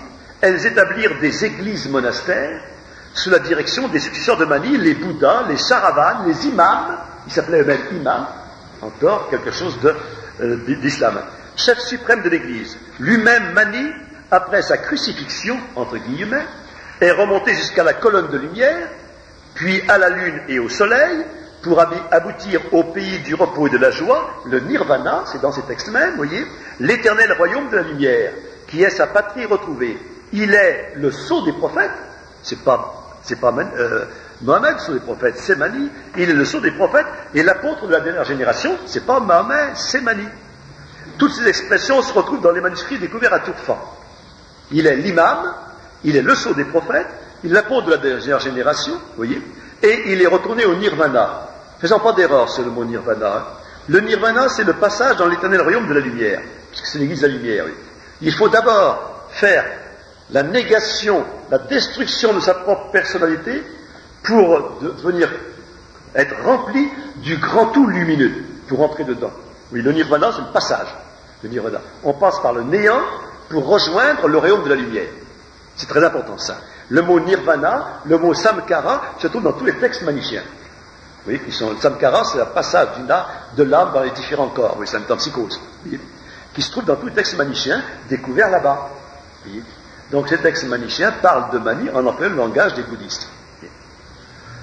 Au cours de ses études sur le manichéisme, Henri-Charles Puech s'est rapproché peu à peu des conclusions que nous avons exposées, mais il ne les a jamais dites. Voyez, il a bien noté par exemple que le temple bouddhiste de Bézéklik, dont j'ai les peintures, oui, situé près de Tourfan, était incontestablement manichéen. Il aurait pu l'affirmer de tous les autres temples de l'Asie centrale. Pourquoi il ne l'a pas fait? Parce que le temple de Bézéklik nous a donné ses peintures et que les autres peintures n'existaient plus. Simplement. Vous voyez, M. von Lecoq a découpé les peintures de ce temple de Bézéklik, les a emportées à Berlin, elles ont été détruites pendant la guerre, mais on a encore les photos. Et j'ai le manuel dans lequel les photos de ces peintures sont exposées. Ce sont des peintures manichéennes qui ornaient un temple bouddhiste. Vous voyez. Au cours de ses études sur les liturgies manichéennes, Puech a également remarqué progressivement leur rapport avec les rites bouddhiques, et il les a rattachés à l'enseignement de Mani. En effet, nous savons que les gnostiques, et donc les manichéens, enseignent que le cosmos est animé par un principe universel, l'âme du monde ou la lumière divine, que cette âme lumineuse parcourt l'ensemble des êtres qui constituent le monde et donne vie aux plantes, aux animaux. Chaque être vivant contient, enfermé en lui, une parcelle lumineuse de l'âme universelle. Chacun d'eux est donc sensible à la douleur et au plaisir. Cueillir un fruit, couper un légume, tailler un arbre, égorger un animal sont de véritables meurtres. L'agriculture, l'élevage sont criminels. De même, le mariage et la génération sont condamnés, car ils aboutissent à enfermer des parcelles lumineuses, les meilleures portions de la divinité universelle, dans des corps qui les retiennent captives. Cette idée extravagante, mais logique dans son absurdité, est avec la réincarnation commune aux gnostiques, aux manichéens et aux bouddhistes, leurs successeurs et héritiers. À partir de là, on doit comprendre l'attitude du moine bouddhiste, représenté accroupi à terre, son bol de nourriture à la main. Les élus, les purs, les cathares, prennent leur repas en commun une fois par jour. Ils ne mangent qu'une fois par jour, les chefs bouddhistes. Avant de manger, ils se retirent à l'écart et adressent aux aliments cette prière. Aux aliments cette prière. Ce n'est pas moi qui vous ai moissonné, qui vous ai moulu, je ne vous ai point pétri, je ne vous ai point fait cuire, ainsi je suis innocent de tous les maux que vous avez soufferts. Puis ils se tiennent debout ou assis, leur bol de nourriture qui est un vase sacré à la main. Puis, selon un cérémonial bien réglé, ils commencent à manger. Ils prétendent que, pendant la digestion, l'âme divine, enfermée dans la matière, se délivre et s'envole de leur estomac pour remonter au ciel et se réunir à sa source. Ainsi croient-ils tirer des ténèbres de la matière le Dieu lumière prisonnier. Leur mendication est un acte sacré. Vous voyez, leur bol est un vase sacré. C'est pour ça qu'ils sont sculptés comme cela. Vous voyez. Puis ils accordent le pardon aux catéchumènes charitables qui avaient bien voulu leur préparer leur pitance. L'aumône alimentaire est en effet une offrande sainte. parce que le moine bouddhiste ne doit jamais faire autre chose, manger que ce qu'on lui apporte, puisqu'il ne doit pas toucher une plante ni tout. Charles-Henri Puech a également comparé le manuel de confession des moines bouddhistes avec les manuscrits découverts en Asie centrale. Il en a conclu qu'ils étaient calqués sur le même modèle. Les élus manichéens faisaient aveu de leurs péchés devant leurs frères assemblés tous les lundis. Les moines bouddhistes le font tous les 15 jours. Le lundi, selon le même formulaire, avec la récitation du Patimokkha, qui est l'aveu des fautes. En fait, les fautes des moines se ramènent toutes au refus de la lumière et de la connaissance, de la gnose. C'est le mot connaissance et gnose qui apparaît tout le temps. Enfin, la position accroupie du moins s'explique par le désir de prendre la position de l'enfant dans le sein de sa mère. Il s'agit de se recueillir en soi-même pour se préparer au retour dans la terre originelle, dans l'utérus primitif d'où sont sortis tous les êtres, de manière à ôter la mort qui délivrera l'âme lumineuse enclose dans la matière du corps. Nous comprenons bien ainsi que les principaux rites de la liturgie bouddhiste ne prennent un sens intelligible que si on se réfère à l'enseignement de Mani. Et c'est tout l'enseignement de Puech sur les manichéens. Il a écrit un livre remarquable dans lequel, d'année en année, il montre comment la découverte, la traduction de ces manuscrits manichéens des monastères bouddhistes montre la correspondance parfaite entre l'enseignement des bouddhistes actuels et l'enseignement de Mani d'autrefois. Le bouddhisme, c'est pas autre chose que la gnose d'Asie, tout simplement. Et c'est la gnose manichéenne. Quatrièmement, le bouddhisme tibétain. Voyez. Second emprunt au christianisme. Je ne finirai pas mon travail, parce que j'en ai encore pour moi autant de temps, alors je ne finirai pas. Second emprunt au christianisme. Le père Huc, au cours de son voyage dans la Tartarie, le Tibet et la Chine au siècle dernier, n'a pas été peu surpris de rencontrer dans le culte des lamas la crosse, la mitre, la dalmatique, la chape, le flagellum, la bénédiction donnée en étendant la main sur la tête des fidèles, un service à 2 chœurs avec sermon, psalmodie, litanie, génuflexion, le culte des reliques, l'emploi de l'eau bénite, les exorcismes, le rosaire, la sonnette, les cloches, l'encensoir, les autels décorés avec des fleurs, des images, par exemple une femme portant une couronne sur la tête et un enfant dans ses bras, foulant même aux pieds un dragon. Oui, tout y est, Il a reconnu également une description figurée d'un vrai purgatoire où les démons tourmentent les défunts dans des cercles qui rappellent l'enfer de Dante. J'ai mis en parenthèse encore une autre source de Dante, après Ibn Arabi, les bouddhistes. Et si je voulais tout dire sur Dante, je dirais que Ibn Arabi, qui est un soufi musulman, en fait c'est un bouddhiste. Et je l'expliquerai dans un chapitre que je ferai écrire bientôt sur l'islam, que les soufis musulmans sont tous, non pas musulmans, mais bouddhistes. Et qu'ils ont fait passer le bouddhisme dans l'islam. Ce que j'expliquerai une autre fois. Et donc Dante s'est contenté de transcrire un livre écrit par un soufi musulman, Ibn Arabi, et qu'il a transcrit en italien, et ça a fait donc la comédie de Dante. Des processions à l'intérieur et à l'extérieur des temples, les moines subissent un noviciat, reçoivent une ordination, ils font vœu d'obéissance, de chasteté et de pauvreté, ils pratiquent la confession, se rasent la tête et vivent dans des monastères sous la direction du supérieur. Il existe également des couvents de femmes. À la tête de l'église se trouve un pape, le Dalai Lama, assisté de cardinaux qu'on appelle les Tchouktous. Le père Huc nous explique que ces adaptations sont faites directement sur l'église romaine à la suite de relations qui s'établirent au XIIIe siècle entre l'Empire mongol et les chrétiens d'Occident. L'auteur de ces emprunts serait ce Tsong Khapa, qui fut peut-être même le véritable fondateur du lamaïsme, et donc des lamas tibétains. La ressemblance entre les rites chrétiens et bouddhistes a été signalée à cette époque, au XIIIe siècle, par un Jean de Ruysbroek, qui n'a rien à voir avec le mystique, qui visita les États du Grand Khan. Il établit nettement la différence entre les Sarrasins, ce qu'on n'appelle jamais musulmans, toujours Sarrasins, les Nestoriens, qui sont les chrétiens d'Asie, et les idolâtres, c'est-à-dire les bouddhistes. Pénétrant dans un temple bouddhique des Ouïghours, il s'écrit, quand j'entrais dans leur temple, il me semble avoir des prêtres francs. Francs égale chrétiens. En Asie, les chrétiens sont tous des francs.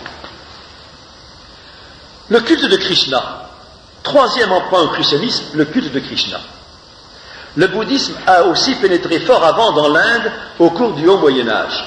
Or, Bouddha condamnait les castes. Il proclamait l'égalité de tous les hommes. Il accueillait également le prince et le paria. Le brahmane, haut disciple, est né d'une femme, tout comme le Chandala, le dernier des humains, à qui il ferme les portes du salut. Et là, Bouddha avait raison, c'est une formule chrétienne.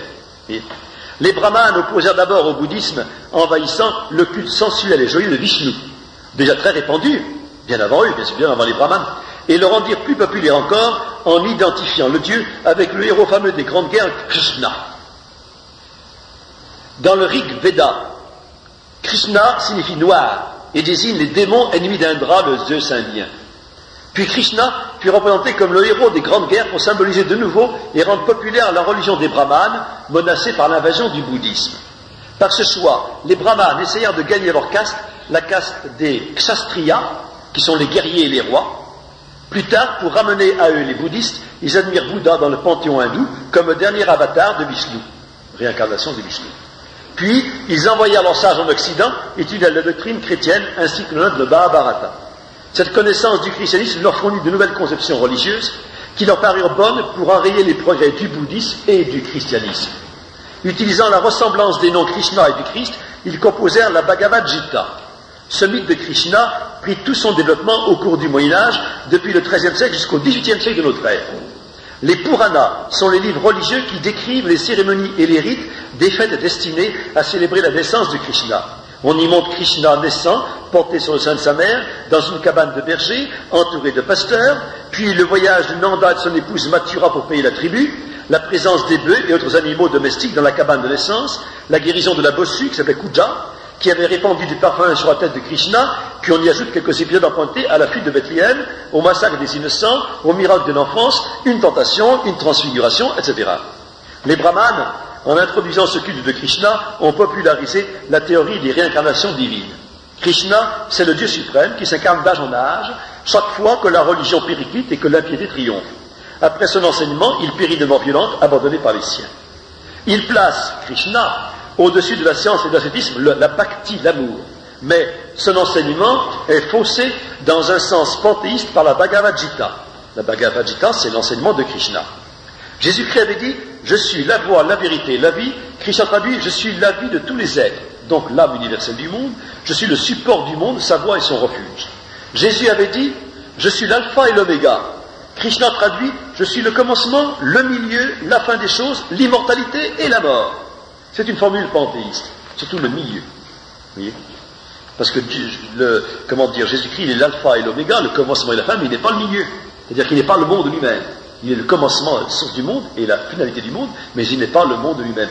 Or, les gnostiques, depuis toujours, ont rajouté le milieu. Je suis le commencement, le milieu et la fin, c'est emprunté au texte de Hermès Trismégiste.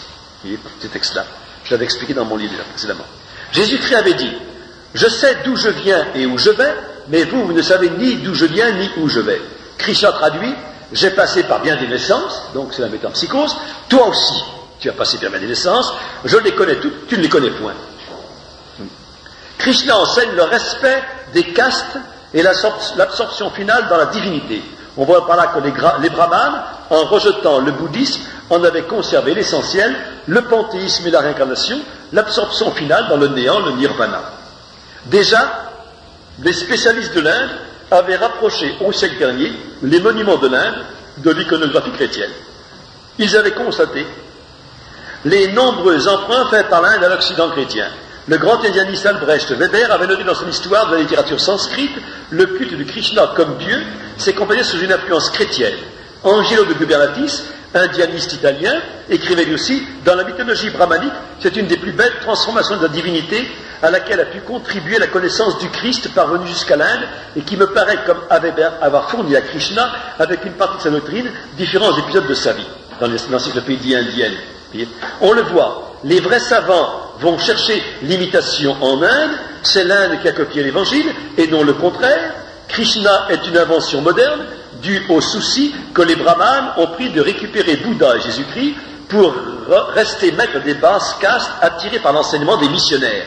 Tout ça s'est fait au XVIe siècle, à l'époque où les missionnaires ont pénétré aux Indes. Enfin, on a prétendu récemment que les hindous connaissaient la Trinité. Or, cette conception est tardive chez les brahmanes. Elle remonte seulement au Purana, écrit au cours du Moyen-Âge, et imitée du dogme chrétien défiguré, comme le dit très exactement Angelo de Gubernatis. Ils ont admis Vishnu et Shiva dans un groupe suprême où ils ont introduit leur Brahma. Vous voyez, ils enseignaient à leurs disciples que ces trois noms ne désignent que des formes ou des manières d'être de la divinité. Ils ont appelé le mot de Trimurti, triple forme. Vous voyez, dans Murti, vous avez la racine de morphe, qui veut dire forme en grec, oui. C'est un vocable récent, moderne, destiné à donner une couleur savante et occidentale à leur enseignement. Par tout l'exposé qui précède, nous voyons bien que l'Asie a reçu son inspiration religieuse du christianisme, mais d'un christianisme défiguré par la gnose manichéenne. René Grousset, par exemple, dans son bilan de l'histoire, a tout à fait raison de montrer les interférences nombreuses et suggestives entre l'art religieux de l'Inde et celui de notre Moyen-Âge chrétien. Il nous retranscrit des paroles attribuées au Bouddha qui semblent inspirer les évangiles. Faire un peu de bien vaut mieux qu'accomplir des œuvres difficiles. Si on voulait comprendre le fruit des aumônes, on ne mangerait pas sa dernière bouchée de nourriture sans en avoir donné. L'homme parfait n'est rien s'il ne se répand pas en bienfait sur les créatures, s'il ne console les abandonnés. Ma doctrine est une doctrine de miséricorde, c'est pourquoi les heureux du monde la trouvent difficile. Il y a un sacrifice plus aisé que le lait, l'huile et le miel, c'est l'aumône. Au lieu d'immoler les animaux, laissez-les aller. Avec le souci encore des animaux qui sont encore des êtres divins. Mais nous ne pouvons suivre René Grousset quand ils expliquent que ces paroles sont par avance évangéliques et qu'elles marquent une position d'attente en pressentiment de la charité chrétienne. Si nous pouvons affirmer que le Bouddha, l'illuminé, n'est autre que Mani, il est bien évident que son enseignement est inspiré en partie par les évangiles. Un évangile déformé par la gnose, vous voyez. J'hésite à aller plus loin, parce que dans la suite de mon texte, je montre l'influence de ce bouddhisme manichéen sur le taoïsme, sur Confucius, Lao Tzu et le taoïsme. Je montre l'influence sur le shintoïsme au Japon, vous voyez. Je montre les conséquences sur l'ensemble de l'Asie, de l'expansion du bouddhisme à travers l'Asie. Dans une partie suivante après ça, je montre comment les missionnaires chrétiens, surtout les juifs au XVIe siècle, ont repris contact avec le bouddhisme. Vous voyez, et je cite complètement avec des commentaires, des dialogues de missionnaires chrétiens avec des bouddhistes au XVIe siècle. C'est important. Et dans une deuxième partie que j'appelle une gnose aller-retour, je montre comment, à partir du début du XIXe siècle, vous voyez, on a créé la mode du bouddhisme en Occident. Ce sont les francs-maçons qui l'ont fait, j'explique pourquoi d'ailleurs. Vous voyez, et qu'ils ont répandu la mode du bouddhisme dans tout l'Occident dès les années 1820-1830, dès la Restauration musique, grâce aux sociétés savantes anglaises de Calcutta, qui ont répandu un brahmanisme et un bouddhisme sous forme d'une mode intellectuelle et religieuse dans l'ensemble de l'Occident jusqu'à aujourd'hui. Vous voyez, étant bien entendu que le dernier avatar du bouddhisme, c'est le nouvel âge, comme vous dites. C'est le dernier avatar du bouddhisme, comme je l'expliquais dans un article qui n'est pas là, que je n'ai pas là pour le moment. Voyez. Alors tout ça, je n'ai pas le temps de dire maintenant, c'est déjà 8h30, donc j'aime mieux répondre à vos questions, s'il vous plaît, plutôt que de continuer mon topo. Est-ce que vous avez des questions importantes à me poser? Ah ben j'aimerais que ça vienne quand même, autrement j'ai perdu mon temps. Quelle est l'inspiration du livre des morts? Comment? Quoi rattacheriez-vous l'inspiration du livre des morts? Le livre des morts égyptien? Tibétain. Ah, tibétain, je ne le connais pas. On y trouve quoi dedans? Oui. Oui, mais ça, donc si l'enfer le purgatoire, c'est d'origine chrétienne, hein? D'inspiration chrétienne au Moyen-Âge. Oui, certainement. Bien sûr, puisque tout le bouddhisme tibétain a été tout recomposé par des missionnaires chrétiens qui sont allés là-bas. Je n'ai pas bien compris comment. Enfin, le père Hugues lui-même qui en parle longuement dans ses récits de voyage, là-bas, lui-même ne voit pas. Il a vu le résultat. Il peut penser que ces missionnaires voulaient convertir par les rites les bouddhismes au christianisme. Ce missionnaire n'a pas bien compris la différence qu'il y a entre le bouddhisme et le christianisme aussi, hein, qu'il a cru retrouver au Tibet des chrétiens, alors que c'était quand même des bouddhistes et pas des chrétiens. Et remarquez que même Saint François Xavier a fait des erreurs sur le bouddhisme. Je lui raconte dans la partie. Saint François Xavier au Japon, il a fait des erreurs sur le bouddhisme. Il a été tenté par le bouddhisme. Il a du mal à comprendre la différence entre bouddhisme et christianisme. Puisque les moines bouddhistes, c'est nous sommes chrétiens, c'est nous qui sommes chrétiens.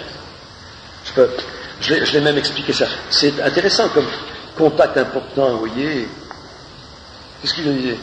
Les bonzes déclarèrent à Saint François Xavier que les dieux des barbares du Sud, c'était les barbares du Sud, les Européens bien sûr, n'étaient autres que leur propre Dieu, et que le christianisme, c'était une secte bouddhiste, il en disait. Vous voyez, c'est vraiment l'inverse, vous voyez. Entre vous et nous, disait-il à Xavier, il n'y a que la différence du langage. Notre foi est la même, vous voyez. Alors ils ont accueilli le frère étranger, c'est un frère bouddhiste pour eux, le missionnaire chrétien. Ce frère étranger, de la façon la plus aimable, il l'invitèrent dans leur couvent, ils lui firent des réceptions solennelles à Saint François Xavier. Et quelques bons, même passés en christianisme, se firent baptiser par Xavier. Et Saint François Xavier a eu du mal à comprendre que ce n'était pas un christianisme du tout. Vous voyez. Alors là, il y a un dialogue avec un Angiro dans lequel qu'il a converti, qui lui explique ce que c'est que le bouddhisme. Mais nous sommes déjà chrétiens, nous, au Japon. Nous avons tous des rites chrétiens. Ce sont des rites bouddhistes. Voyez. Et très souvent, plusieurs fois, aux Indes, la même chose. Des missionnaires, quand ils arrivent au départ aux Indes, j'ai aussi des renseignements par le Père Land qui raconte l'Inde sacrée, que les missionnaires, lorsqu'ils arrivent aux Indes, ils ont l'impression de se trouver pas dans les temples Shiva, etc., mais dans les temples bouddhistes, quand il reste encore, se pourrait se trouver dans des rites et des attitudes chrétiennes. C'est donc bien que ça vient du christianisme, tout ça. Voyez. Donc là, c'est un autre problème que je pourrais... Oui, là-bas.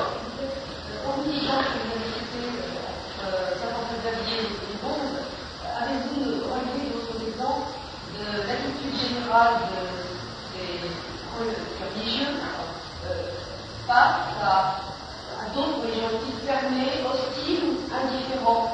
Le missionnaire par rapport aux autres religions. Non, mais les bouddhistes, c'est les bouddhistes par rapport aux missionnaires quand il arrive. Non, oui, par rapport à la religion chrétienne. Quand elle arrive, hein. Voilà, alors. Ils marchaient simplement, en permettant parce qu'ils arrangeaient, ou est-ce qu'ils étaient hostiles, Ah non, indifférents? ils n'ont jamais été hostiles. Ils n'ont jamais été hostiles, ils étaient même accueillants, hein, aux missionnaires qui arrivaient. Pour leur dire, c'était passé aussi aux Indes, lorsque les jésuites portugais sont arrivés à Goa. Vous savez que les Portugais sont installés à Goa, ils en ont fait une espèce de citadelle catholique, à Goa même, mais dans les premiers temps, les missionnaires jésuites portugais allaient dans les temples brahmanistes, Vishnu, etc. Et ils étaient accueillis venez, vous êtes de la même religion que nous. Hein. Vous voyez, ils étaient très bien accueillis eux-mêmes. Ils y allaient en se demandant ce qu'il fallait rester ou pas. Il y en a quelques-uns qui écrivent à leur supérieur pour dire est-ce que je reste dans ce temple ou pas? Il ne fallait pas rester, bien sûr. Vous voyez, mais ils étaient quand même bien accueillis par les populations. Un homme qui arrive comme un homme religieux est toujours bien accueilli. Remarquez. De conversion pour eux. Comment? Il n'y a pas le risque de conversion, c'est bouddhiste, Ah ben au début, au début, ils ne se rendent pas compte, et même ils pensent eux-mêmes qu'ils ont la même religion. Hein? Ah ben alors après, plus tard, après il y a eu la guerre, après, bien sûr. Ah ben après, une fois que les missionnaires ont installé des églises et ont constitué des communautés, il y a eu la guerre après, bien sûr, mais pas au départ. Vous voyez? Pas au départ, le premier contact était un contact de prise de connaissance, si vous voulez. Il n'y avait pas d'hostilité. Après, il y a eu des persécutions, tout ça, après, bien sûr. Là-bas. Justement, par rapport à ça, en disant les annales de propagation de la foi, par rapport au caractère des missionnaires internet. Oui. Alors il y en a un qui est partout ouvert, et il est en contact donc avec les moines tibétains qui disent de toute façon, on se convertit au christianisme, au catholicisme, parce que vous avez la vraie religion, mais nous, ça nous fait manger, et d'un autre côté, on est tributaire des mandarins, parce que ce sont les mandarins qui, effectivement, faisaient persécuter pour des questions de politique et puis comment ça s'appelle, la manière de dominer la population. Alors il voyait que la population les quittait et allait vers les places catholiques, donc effectivement s'organisait une persécution qui est la même d'ailleurs qui sera reprise avec les mêmes critiques par les communistes après. C'est la même chose. C'est ça. Mais c'est au XIXe siècle, ça. Au XIXe siècle. Au XIXe siècle, il n'y a pas de problème. Hein. Et alors ce contact, on voit absolument. Comme le phénomène aussi de Mali, on rencontre dans toutes les lettres des missionnaires qui sont là-bas, c'est tout à fait patent. Voilà. Encore autre question importante. Moi, je veux bien répondre, c'est-à-dire je ne veux pas engager un autre discours qui est encore long, si vous voulez, que je vais être coupé brusquement, ce serait dommage. J'aime mieux répondre à vos objections. Je sais que pendant très nombreuses années, je suis resté hésitant avant d'écrire tout ça. Je l'écris seulement cet été. Hein. J'avais tous ces documents, dossiers depuis longtemps, je traînais ça des fois bien joli. Hésitant parce qu'il y avait des obstacles, des espèces de pierres d'achoppement dans l'esprit qui m'empêchaient de conclure comme je voulais le conclure tout cela. En particulier des monnaies d'un roi Asoka. Les monnaies d'un roi Asoka qui portaient le roi Asoka d'un côté puis le Bodo de l'autre, c'est pas donc le Bouddha, vous voyez, et qu'on attribuait au IIIe siècle avant Jésus-Christ, en disant que le roi Asoka a vécu au IIIe siècle avant Jésus-Christ. Jusqu'au jour où j'ai vu dans un article de revue un érudit qui me disait mais c'est pas vrai, les rois Asoka c'était le nom général pour les rois des pays cités pas, et il y en avait jusqu'au IVe siècle après Jésus-Christ. Alors l'attribution de la pièce de monnaie à telle époque, c'était faux. Il y a encore aussi un discours d'un Milanda, dans lequel le roi Milanda se convertit au bouddhisme parce qu'il est par un disciple du Bouddha, n'est-ce pas? Alors, les érudits occidentaux ont attribué ce roi Milanda au roi Ménandre, qui est un roi grec là-bas de Bactriane, qui a réuni au IIe ou IIIe siècle avant Jésus-Christ. On a attribué ça. Alors je dis, évidemment, si le roi Ménandre était déjà bouddhiste, ça m'est difficile de raconter que le Bouddha a vécu 4 ou 5 siècles plus tard, n'est-ce pas? Vous voyez, Jusqu'au jour où j'ai vu en note, dans un article de revue, c'est pas tel érudit qui a étudié la question, il dit, ce texte de Milanda, mais il est du 6e siècle après Jésus-Christ, et ce Milanda n'a rien à voir avec le roi Ménandre. Alors, le premier qui a dit ça, c'est le roi Ménandre, il a inventé, tout simplement, puisqu'il ne peut pas savoir, mais c'était pas vrai. C'est pas? Il l'a quand même inventé. Et puis il a affirmé avec force, comme si c'était une vérité certaine, définitive, qui avait une mise dans les dictionnaires, dans les encyclopédies et tout le reste. Vous voyez? Alors on invente une affaire, on l'écrit noir sur blanc, ça devient une vérité certaine, c'est recopié dans tous les manuels, hein, jusqu'au jour où il y a un gars qui dit, mais qu'est-ce que vous avez pris là, vous avez pris ça? Vous voyez? Et encore pour pouvoir dire où est-ce que vous avez pris ça, il faut étudier de près. Donc il y a des falsifications systématiques là, qui remontent déjà au début du 19e siècle. Vous voyez, on a le sentiment qu'il y a eu des érudits là-bas dans la société de Calcutta qui ont fabriqué un bouddhisme comme ils le voulaient, de manière à l'opposer au christianisme. Dans un livre écrit sur le bouddhisme par un monsieur Alfred Roussel, qui était professeur à l'université de Fribourg en Suisse, dans les années 1902 ou 3, voilà. Vous voyez, il relate une conférence faite par Ferdinand Brunetière, qui était un grand spécialiste de littérature, si vous voulez, professeur de littérature à l'époque, qui écrivait des livres pour essayer de faire une espèce d'apologie du christianisme, parce que c'était un ancien rationaliste converti, Ferdinand Brunetière. Et alors, il pose le problème du bouddhisme.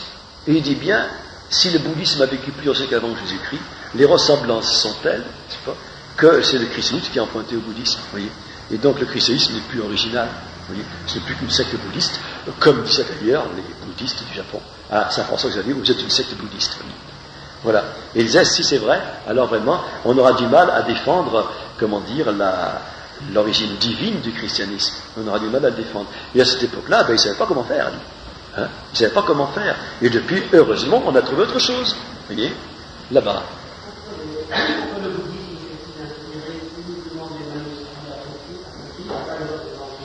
Voilà. C'est le cas de toute la gnose.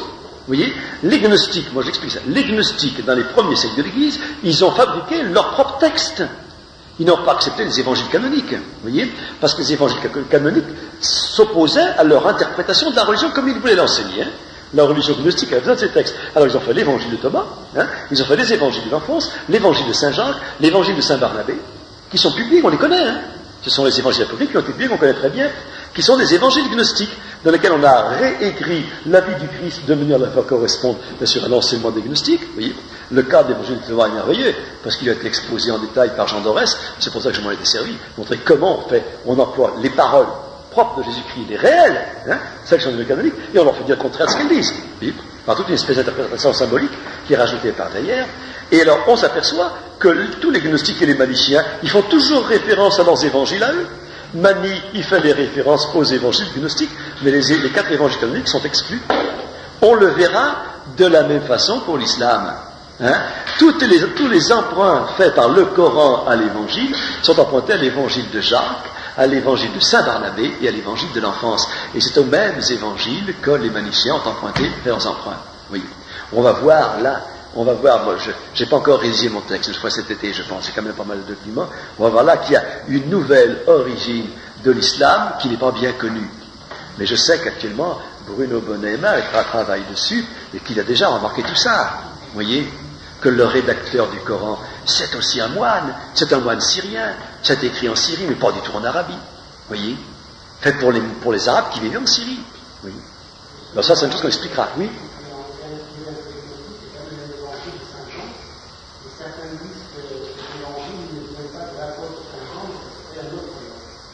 Qui c'est qui dit ça? Vous ne savez pas?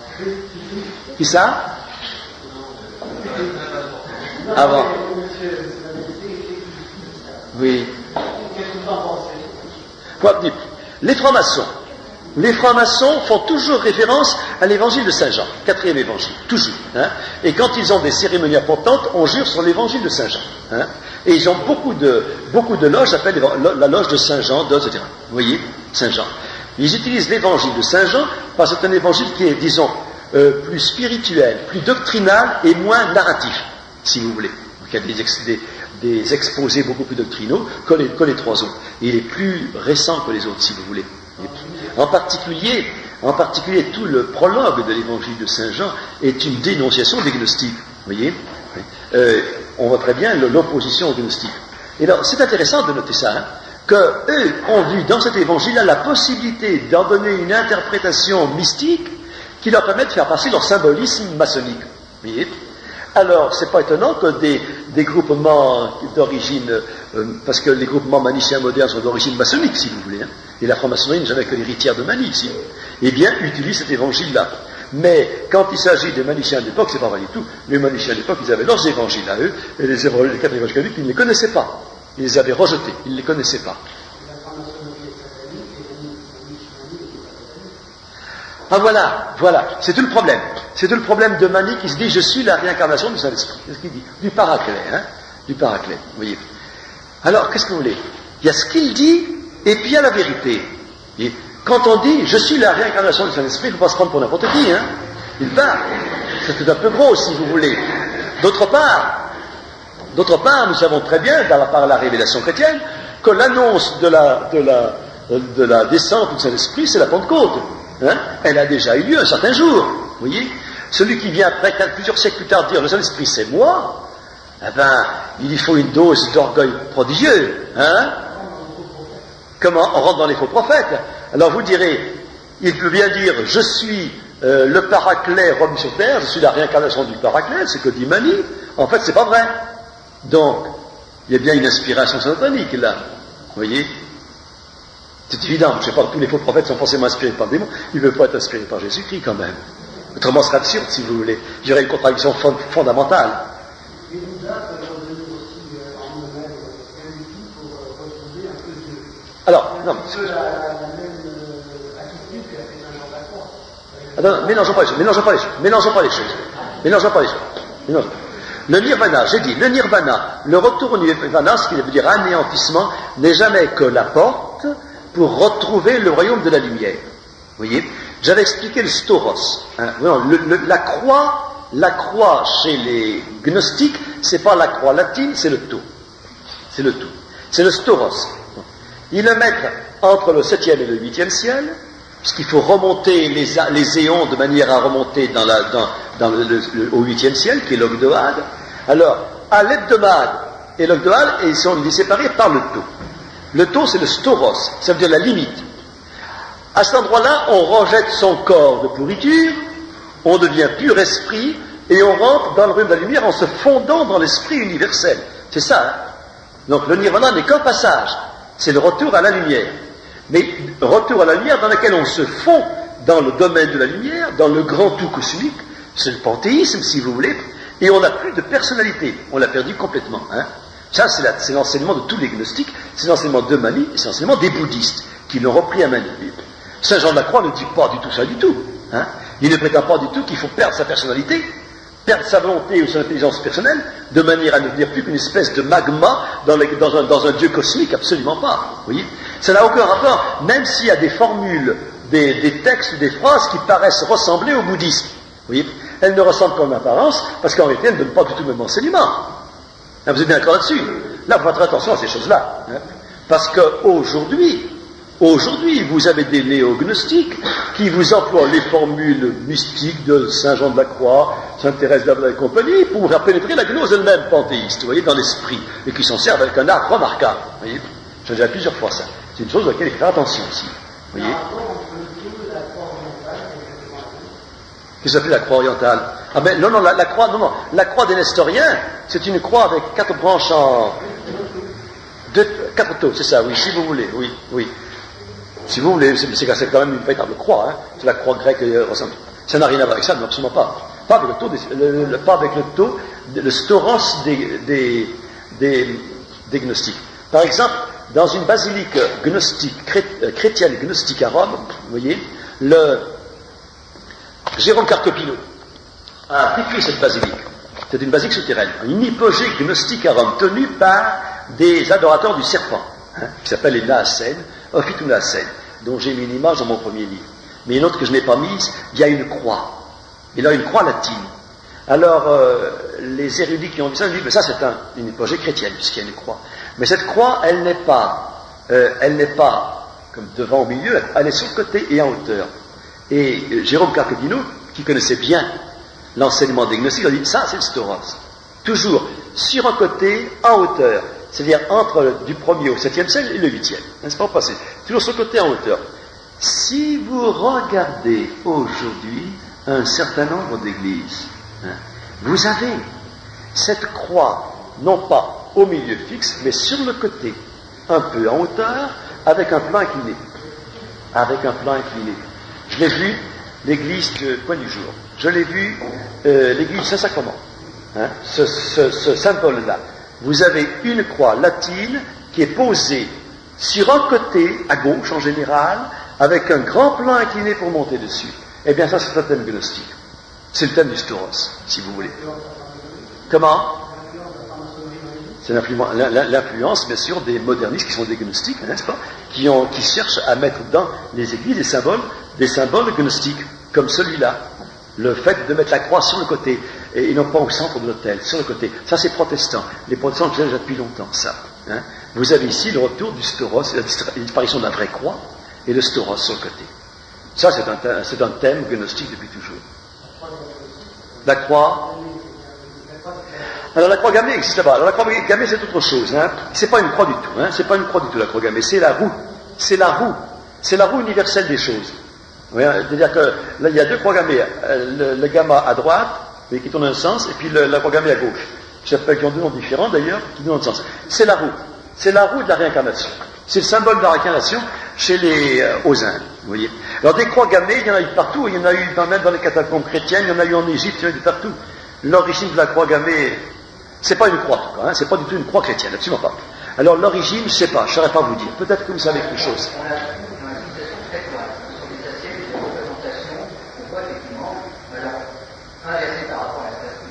Oui, il y a les deux, oui. Effectivement, donc très souvent, on a des représentations des jeux de femmes on a l'impression qu'elles font. Ça peut être le soleil, l'éternité, ça peut être pas mal de choses, mais on trouve chez les Crétois. Donc oui, c'est très ancien. C'est très ancien. C'est très ancien, mais ce n'est pas chrétien. Oui, c'est d'origine grecque, c'est possible, oui. On en trouve beaucoup aux Indes, bien sûr, et puis en Égypte.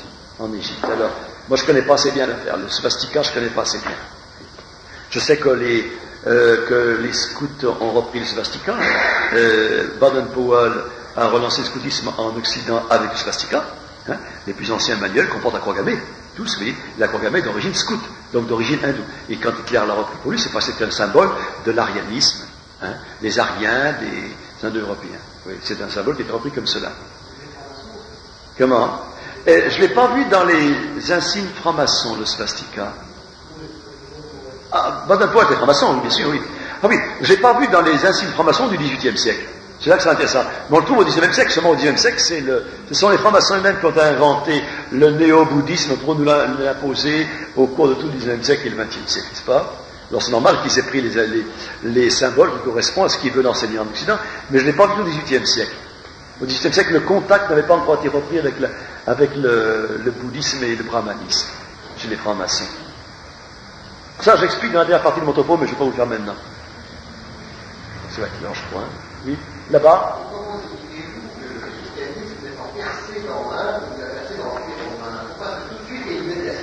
Voilà. On a une fausse idée du manichéisme à cause de Saint Augustin. On connaît le manichéisme pratiquement essentiellement par Saint Augustin. On ne le connaît pas autrement. Pourquoi? Parce que Saint Augustin était manichéen pendant 10 ans, qu'il connaissait bien le manichéisme. Le manichéisme qu'il a pratiqué lui-même en Occident, en Afrique et en Italie. Vous voyez, il était en contact avec les évêques manichéens de son temps, les évêques de Syrie. Vous voyez. Mais le manichéisme a pris deux formes différentes, et c'est ce que Puech a bien vu. En Occident, les sectes gnostiques manichéennes se sont heurtées à la grande église chrétienne, grecque ou latine. Ils avaient en face d'eux des évêques qu'ils connaissaient très bien. À commencer par Saint Irénée, qui est le premier qui les a dénoncés avec énergie. Oui, et ces évêques-là les ont dénoncés avec énergie tous les chrétiens. Il n'est pas qu'ils sont rentrés dans les sectes manichéennes ou gnostiques. Ce qui fait que les manichéens d'Occident sont devenus une secte secrète. Ils ont construit des petites communautés à part, séparées. Ils n'ont pas pu faire une grande église. Vous voyez. Lorsqu'ils sont partis, lorsque Mani est parti en Asie centrale, il n'y avait pas d'église chrétienne, en face de lui il n'y avait rien du tout. Il y avait des populations dispersées, semées un peu de partout. Il a pénétré comme dans du beurre, si vous voulez, sans aucun obstacle. C'est là qu'il a construit ces grands monastères, ces monastères bouddhistes, qu'il a lancé les monastères, les grandes églises, parce qu'il n'y avait pas d'obstacle. Il n'avait pas eu de peine à convertir tout ce monde-là, qui était un monde prêt à accepter l'enseignement qu'il avait donné. Vous voyez. Alors, ce qui fait qu'en Asie, le manichisme a pris autour de la grande église, avec évêque, avec hiérarchie, avec cérémonies liturgiques compliquées. Ce que les maniciens n'ont jamais pu faire en Occident. Parce qu'en Occident, ils se heurtaient à l'installation d'une église grecque et latine qui était fortement installée, c'était pas au IIIe siècle. Au IIIe siècle, tout le monde occidental était chrétien. Vous voyez, la latine ne l'était pas à cette époque-là. Et c'est lui qui a pénétré là-bas, dans un monde fermé. Je pense que le grand obstacle à l'expansion du christianisme nazi, c'était les Perses. C'était les Perses. Il s'est trouvé qu'au IIIe siècle, IVe siècle, lorsque l'Empire est devenu chrétien, si vous voulez, les empereurs romains, ou byzantins, ou grecs, n'ont jamais pu percer dans le royaume. Le royaume perse est un obstacle infranchissable. Vous voyez. Et les chrétiens de Perse, vous voyez, qui étaient ce qu'on appelle les Nestoriens, qui sont les vrais chrétiens de Perse, ont subi une persécution permanente. Ils n'en sont jamais sortis. D'autant plus forte qu'ils étaient considérés comme des espions au service des Romains, puisque les armées perses et les armées romaines étaient en conflit quasiment permanent. Et jamais les empereurs romains n'ont pu arriver à conquérir la Perse. Ce qui fait que la Perse a été un obstacle infranchissable pour que les chrétiens puissent passer en Asie. Ils n'ont pas pu passer à cause de cela, à cette époque-là. Vous voyez. On pourra dire la même chose à partir de l'islam. L'islam qui va s'installer dans tout le bassin méditerranéen va être le grand obstacle à l'expansion des chrétiens dans le monde. Hein. C'est l'islam qui va être le grand obstacle. Pour aller en Asie, pour aller en Afrique, c'est impossible. Parce que l'islam a fait un barrage prodigieux contre le christianisme. C'est pour ça qu'il a fallu attendre la découverte de l'Amérique, et puis les Portugais, les Espagnols, et puis les grandes découvertes maritimes, pour arriver à contourner l'islam et à aller convertir le reste du monde. Eh bien, la Perse a fait le même rôle que les musulmans au cours des premiers siècles de l'ère chrétienne. Ça fait le grand obstacle, c'était la Perse. Si vous lisez les récits de martyrs chrétiens en Perse, c'est épouvantable. Jamais les Romains n'ont persécuté les chrétiens comme l'ont fait les Perses. Jamais. Les plus grands martyrs sont en Perse, ne sont pas dans l'Empire romain. Sur l'Empire romain, il était plutôt favorable aux chrétiens. Ils n'ont jamais beaucoup persécuté, les chrétiens, en fait. À part des violences sporadiques et violentes. Pendant quelques années, on massacre tous les chrétiens d'une région, jamais dans tout l'Empire entier. Mais ici ou là, vous voyez. Parce qu'il y a un proconsul qui veut faire du zèle.